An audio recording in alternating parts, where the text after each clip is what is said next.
Don Luis. Claro. Entonces, tenemos también factor, aquí hay inmunológicos, iba a decir, deficiencia de glucosa 6-fosfato deshidrogenasa, anemia de células falciformes, un montón de enfermedades en las que los receptores que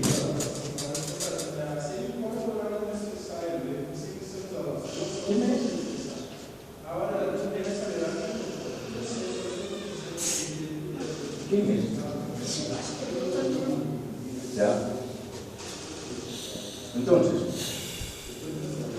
entomológicos, vamos a hablar, o sea que tienen que ver con el mosquito, ¿sí? El mosquito va a tener varios procesos, vamos a llamar, ¿sí? Endofagia, endofilia, exofilia y una densidad antropofílica. Estos factores de contacto hombre-vector van a hacer que se modifique el riesgo de adquirir esta enfermedad, ¿sí? Endofagia quiere decir que el vector tiene hábitos de alimentación dentro del hogar, son intradomiciliarios. Ustedes tienen que conocer bien a los vectores para ver si son endofágicos o exofágicos, por ejemplo, ¿sí? Fagia quiere decir alimentación, ¿no es cierto? Comer. En este caso estamos hablando que este es un vector que se alimenta dentro del domicilio, ¿ya? Entonces, en este caso, por ejemplo, ¿cómo podríamos controlar esto? Con repelentes, mosquiteros, sí, ¿entienden? Cuando tenemos un vector endofágico, ¿sí? La densidad antropofílica quiere decir el número de picaduras, por ejemplo, que recibe una persona cuando está en una zona endémica, ¿ya? Para esto nosotros hacemos experimentos con trampas para mosquitos, atrapamos mosquitos, identificamos la especie de los mosquitos y a veces utilizamos cebo humano también, o sea, ponemos a una persona ahí medio desnuda, ¿ya? Dentro de una trampa para mosquitos, que en realidad es solamente una luz, un foco que utilizamos en el trópico, y ahí van los mosquitos. Y tenemos una trampa que hace una succión de aire. Cuando los mosquitos se aproximan a la luz, va a atraparlos en una trampa de aire, ¿sí? Una trampa CDC se llama, porque la han creado los del Centro de Control de Enfermedades. Entonces ahí identificamos si los mosquitos tienen o no el parásito, qué especies de mosquitos están en esa zona, qué especies son predominantes de acuerdo a cada región, ¿sí? Entonces, si se dan cuenta, el tema de malaria nomás es pues súper largo, ¿sí? La endofilia quiere decir que el mosquito vive y no solo se alimenta dentro del domicilio, ¿sí? La exofilia quiere decir que generalmente está fuera del domicilio y se alimenta justamente en los lugares donde la gente sale, a la selva, por ejemplo, ¿no es cierto? O voy a pasear a la plaza en Coroico, por ejemplo, hay mosquitos que tienen hábitos crepusculares y la gente, como hace, en ese momento ya no hace mucha calor, salen justamente, ¿no es cierto?, a pasear a la plaza y ahí se exponen al mosquito, que en este caso tendría hábitos exofílicos. No es el hogar donde me estoy exponiendo al riesgo, ¿sí? Entonces, dense cuenta, tenemos que conocer muy bien al vector para controlar esta enfermedad. Tenemos que conocer todos sus hábitos. ¿Quién era don Luis? Oye, don Luis, ¿quién era? Ese actorcito. ¿Y qué quiere? ¿Quién sabe? Los señores están hablando de doctor. Qué bonito. ¿Ya? A ver, factores de riesgo, entonces estamos en... ¿Cuánto va a tardar, doctor? Unos 20 minutos más. ¿Se puede? 15. Ya, 15. Entomológico, digo, ecológico, ¿sí? Sensibilidad a los insecticidas. Van a ver ustedes insecticidas de tipo carbamatos y otros que vamos a ver, ¿sí? Que tienen diferente sensibilidad a las diferentes especies de mosquitos, ¿ya? También van a dejar un efecto residual que a veces es insuficiente. Nosotros lo que hacemos es agarrar a los mosquitos con estas trampas CDC y los ponemos en unos envases de vidrio con cierta ventilación para que no se queden sin oxígeno, y el papel que está cubriendo a estos vasos desechables en donde los ponemos está impregnado en insecticida. Y vemos cuánto tiempo sobreviven los mosquitos. Eso se llama factor residual. Después de que fumigamos una casa, por ejemplo, en Chagas, tenemos que ver cuánto tiempo las bichucas ya no viven en ese lugar, ¿sí? En el caso de los insecticidas utilizados en la malaria, lo mismo, ¿sí? El vector también va a cambiar de hábitos, se adapta, igual que los brasileños vienen aquí a un lugar más frío, los mosquitos también se van a lugares más fríos y se adaptan, ¿sí? Entonces hay un cambio en sus hábitos. La presencia de criaderos de algunos reservorios para los mosquitos también tiene que ver, ¿no? Y en el caso de la malaria hay que tomar en cuenta mucho en el control el eliminar los reservorios de agua, ¿sí? Es un vector que crece en agua generalmente calma, o sea, no puede estar en agua corriente, en un río, no necesita ese movimiento, no puede dejar sus huevos ahí, ¿sí? Tiene que estar agua estancada y generalmente es agua cristalina, ¿sí? Si ustedes dejan un envase, un vaso desechable, lo botan en una zona endémica, el vector va a dejar sus huevos y cuando en una época de lluvia ese vaso se llene de agua, esa agua va a hacer que los huevos eclosionen. ¿Entienden? Entonces todo envase que pueda mantener agua debe ser eliminado de estas zonas. Es casi lo mismo que en el dengue, ¿sí? ¿Ya? Entonces esos criaderos debemos tratar de eliminarlos. Entonces estoy dando las bases que vamos a utilizar para controlar la enfermedad, ¿sí? El diagnóstico, la clínica y la terapéutica pues tienen que ver con la oportunidad del diagnóstico, la calidad que utilizamos para el diagnóstico. Vamos a ver el Optimal Test, que es el test que se utiliza aquí en Bolivia para eso. La desnutrición y el embarazo son factores de riesgo desde ya. La severidad del cuadro clínico va a tener que ver con estos otros factores de riesgo y con todos los que hemos visto. Los tratamientos incompletos, aquí vamos a ver lo que es una recrudescencia, una recidiva, por ejemplo, ¿ya? La resistencia a los medicamentos que también se está dando en Bolivia, ¿sí? Aunque es mucho más en otras zonas. Vamos a ver si hay mapas aquí. Los efectos colaterales que tiene el tratamiento, la renuencia al tratamiento. Hay muchas personas que viven en zona endémica que se han acostumbrado ya a tomar el medicamento, sienten escalofríos y ya saben qué les está dando, y ya saben qué tienen que tomar, e incluso tienen la tableta de la otra vez que se han enfermado, toman 2 tabletas y con eso están mejor y listo. ¿Y eso qué está ocasionando? Resistencia a los medicamentos, principalmente por automedicación, ¿sí? No es problema tanto médico. Los médicos, se ha hecho tan simple la dosificación de los antimaláricos que hasta un tipo de propedéutico puede recetar los antimaláricos, ¿ya?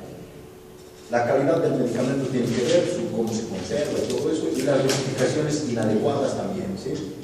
Entonces, una persona que no sabe dosificar este medicamento seguramente no toma una dosis adecuada cuando se automedica. Ahora, antes, por ejemplo, el programa estaba centralizado en la lucha contra el vector, ¿sí? Ahora es integral y es con visión de riesgo para controlar la enfermedad, ¿sí?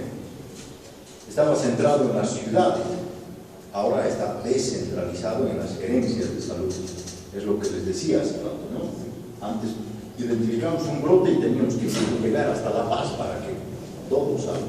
Ahora las gerencias de salud, aquí hay una en Quillacoya, por ejemplo, ya podría dar respuesta a una epidemia, ¿no? El diagnóstico y el tratamiento antes era exclusivo del programa, eran los únicos que tenían los reactivos, los exámenes de laboratorio para diagnosticar. Ahora, en todos los servicios de salud de las áreas endémicas tiene que haber un kit de tratamiento y además tiene que ser gratuito, ¿sí? Estamos hablando de Bolivia, obviamente, ¿no? La vigilancia epidemiológica antes era activa de casos con elevado costo. Todo hacíamos activo, ¿sí? Había una disminución sustancial del rendimiento en búsqueda de casos casos pasivos, ahora más bien es una vigilancia pasiva o por demanda en relación a lo que se llama vigilancia activa, ¿sí? Se han fortalecido los laboratorios del nivel básico porque necesitábamos que los laboratorios sean confiables, sobre todo en la zona endémica, ¿ya? Y hay un laboratorio al que mandan todos los laboratorios de los servicios de salud que se llama INLASA, que está en La Paz. ¿Sí? Instituto Nacional de Laboratorios de Salud, y está en La Paz. ¿Ya? El control vectorial antes solamente se usaba insecticidas, era nuestra única alternativa, era todo lo que hacíamos, ¿sí? Ahora es más integral, usamos insecticidas complementando las medidas de control. Con criterios selectivos se desarrollan otras medidas de protección personal, mosquiteros que están impregnados con organofosforados, por ejemplo, con insecticidas, y estos los ha repartido gratis el programa en zonas endémicas, ¿ya? O sea, antes solamente nos preocupábamos de matar a los mosquitos, ahora estamos haciendo otras cosas que tienen que ver con el control de la enfermedad. La investigación, que debería ser la base de todo, sobre todo era entomológica, o sea, nos preocupábamos de saber si aquí hay Darlingis, Pseudopuntipenis o qué tipo de mosquitos teníamos, ¿ya? Actualmente, en cada centro regional de entomología se hace un control integral de vectores, o sea que tratamos de eliminar los criaderos de los vectores, investigaciones sobre la resistencia al Plasmodium falciparum y al Vivax, y se ha desarrollado una política de medicamentos alternativos. Solamente Vivax y falciparum hay en Bolivia, ¿ya? Ahora, por ejemplo, vean esta gráfica. ¿En dónde hay más malaria? Estamos viendo casos del 2006 y 2007. Fíjense, del 2008 tal vez consigan en el SNIS, pero no hay más, ¿ya? Riberalta, Guayaramerín. Entonces, en estos lugares es donde tengo que hacer el uso de mi dinero, mis recursos para controlar la malaria, ¿no es cierto? Tengo que irme a Cochabamba. ¿Cuántos casos ha habido en 2006? 138. En 2007, 143. Poquito, ¿no es cierto? ¿Qué es eso? A luz. A luz, doctor. Déjalo, ¿no? Ya. ¿O quieres apagar? Sí, sí, por favor. Gracias. ¿Ya? Entonces, fíjense, estas gráficas, que son las de vigilancia epidemiológica, nos permiten saber en qué regiones podemos, nosotros, debemos más bien hacer el control de esta enfermedad. Aquí estamos viendo Vivax. ¿En dónde hay más Vivax? Fíjense la proporción. Riberalta, Guayaramerín, esta es frontera con Brasil, ¿no es cierto? Guayaramerín. Miren, hasta en Potosí, que se considera un lugar frío, hay vectores, pero hay lugares, ¿no? En La Paz, por ejemplo, uno no cree que La Paz, siendo tan frío, tenga, pero vayan a los yungas de La Paz y es más calor que Chapare, ¿ya? Entonces, hay casos. ¿Este qué es? Falcíparo. ¿Dónde hay falcíparo? Riberalta, Guayaramerín. La Paz, y en Santa Cruz ha habido casos en 2006 y en 2007, no ha habido prácticamente casos, ha habido 3 casos. En Cochabamba, 7 casos, y uno en 2006. Hay, pero es poco, ¿sí? Esto es por la presencia de diferentes tipos de vectores, ¿ya? Van a ver que aquí es Darlingii el que está transmitiendo. Aquí es Pseudopuntipenis prácticamente todo este lugar. ¿Ya? En la red Amazonas, ¿no? Riberalta, Guayaramerín. Solamente en la red Amazonas, fíjense, sigue siendo Riberalta y Guayaramerín los lugares donde más tenemos que preocuparnos de la transmisión. Estas son las de alta endemicidad, ¿sí? Y aquí es donde podemos encontrar también falciparum, no solamente Vivax. En el resto del país, prácticamente es Tarija la que se lleva la flor con los casos más relevantes, ¿no?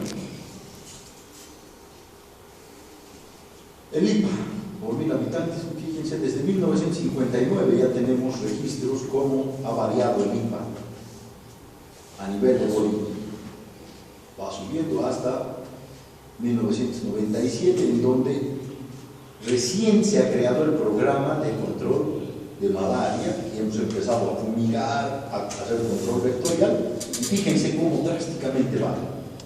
Eso es lo que buscamos los especialistas en control de enfermedades, identificar enfermedades que se están saliendo ya de nuestro control, implementar estrategias para el control, fumigación, control vectorial, hacemos que caiga esto, ¿entienden? No ha caído completamente, pero si se fijan, aquí el año 2000 estamos casi como hace más de 30 años, más de 35 años, ¿no es cierto? O sea, hemos revertido toda esta cosa. Y ese es el efecto de un programa de control de una enfermedad. Cuando hemos visto amebas, giardias, no había programa de control, porque no eran enfermedades tan grandes. En este caso estamos ya con una enfermedad tan grande, con tanta carga, que necesita un programa de control. ¿Ya? No vamos a ver tanto estas cosas, son todos los casos positivos IPA que estamos viendo aquí, cómo ha bajado, igual desde el año 2000, si se dan cuenta prácticamente. Han habido efectos y ahora estamos prácticamente controlando la enfermedad. Desde el 2007 cómo baja los casos positivos desde 5.000 prácticamente a menos de 200. ¿Sí? ¿Se dan cuenta cómo estos indicadores nos van mostrando esto? En este caso el IPA ha bajado, pero el número de casos positivos sigue alto, ¿no es cierto? Es que el IPA no está midiendo solamente casos positivos, está midiendo todo lo que hay en la población. ¿Ya? Entonces, de esta manera nosotros vemos qué está pasando con la enfermedad. Ahora, este es el test de prueba rápida de inmunocromatografía que se está realizando en Bolivia, Optimal Test. ¿Sí? Si se dan cuenta, es todo lo que hemos hablado, ¿no? Número de positivos, número de negativos, falsos positivos, falsos negativos. Aquí está su sensibilidad, 94%. Anótense, especificidad, 95%. Esto es en Bolivia. Valor predictivo, 91, el positivo, y el negativo, 96. Quiere decir que tiene una exactitud del 95%. Un índice de capa o de concordancia del 95% y el de capa específicamente de 0.89.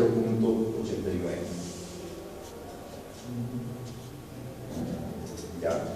Este 0.89 está en relación al gold standard.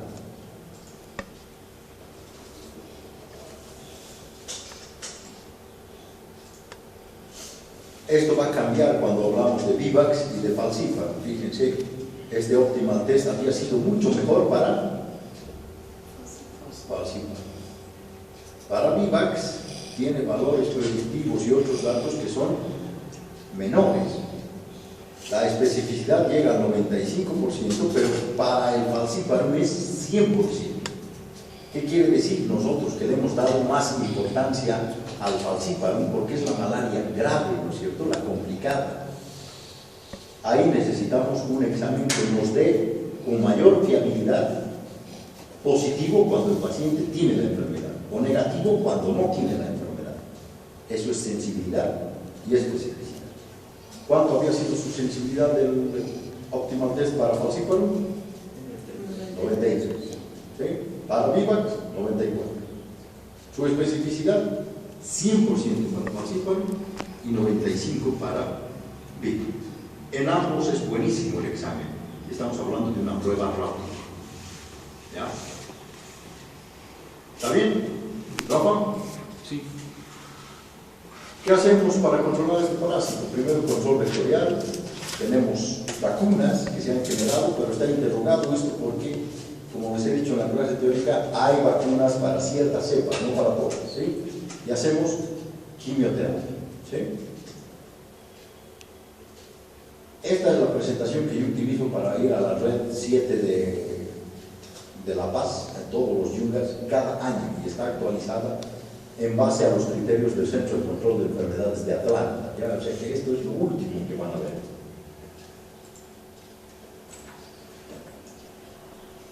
En base al IPA, ya hemos visto esto, no vamos a repetir. Por Falciparum, fíjense cómo desde la década del 90, prácticamente el año 2000, cómo han bajado los casos de falciparum y prácticamente hemos controlado esta enfermedad, pero todavía hay ciertos problemas como la resistencia a los antimaláricos que nos ocasiona un gran problema en Bolivia. ¿Ya? No os voy a marear con estas gráficas, aquí están el IAS, el ILP y el IPA juntos, viendo cómo se establece la posición de estos indicadores a nivel de Bolivia. Prácticamente el IAS ha bajado, tenemos un ILP que ha subido y el IPA también lo hemos controlado. Prácticamente todos al año 2007 están aquí, en una zona que llamamos prácticamente de control, ¿sí? Pero todavía hay muchos casos de malaria en Bolivia que necesitamos controlar, ¿ya? Esto es lo que llamamos una curva endémica para malaria, ¿sí? ¿Qué es lo que hacemos? Fíjense, aquí abajo están toditos los meses de un año, ¿no es cierto? Ahorita tendríamos esta gráfica hasta abril, ¿no es cierto? Porque estamos en abril, ¿ya? Hasta mayo, pero los datos de abril recién se han procesado en mayo, ¿sí? Entonces, fíjense, aquí hay una línea que llamamos línea epidémica. Cuando estos casos, estas tres líneas, la línea epidémica, la línea de éxito para malaria, que es esta de aquí abajo, y la línea de seguridad, se hacen en base a promedios y desviaciones estándar de años anteriores. ¿Qué quiere decir? El mes de enero va a haber diferentes casos que en febrero, marzo o abril, ¿sí? Les voy a enseñar a manejar eso, ¿ya? Entonces, fíjense aquí, por ejemplo, aquí está el promedio y aquí está desviación estándar y desviación estándar. ¿Yo cuánto estoy? Por debajo de 2000, ¿no es cierto? En enero, la gráfica del año que yo estoy viendo, aquí en 2007, por ejemplo, está en 2000 en enero. ¿Qué quiere decir? Que no ha llegado a una zona epidémica, ni siquiera a una zona de alarma, estamos en una zona de éxito. Eso quiere decir que he controlado la enfermedad. ¿Qué ha pasado en febrero?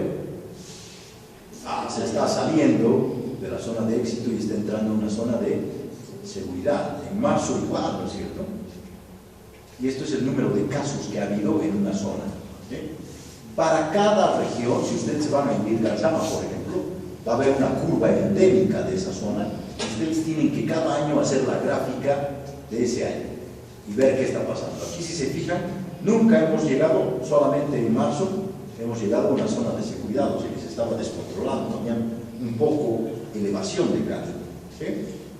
Y después el resto del año nos hemos mantenido en una zona de éxito. Tres zonas en una curva endémica: éxito, seguridad, alarma, ¿sí? Línea epidémica es esta de arriba, nunca se tiene que pasar.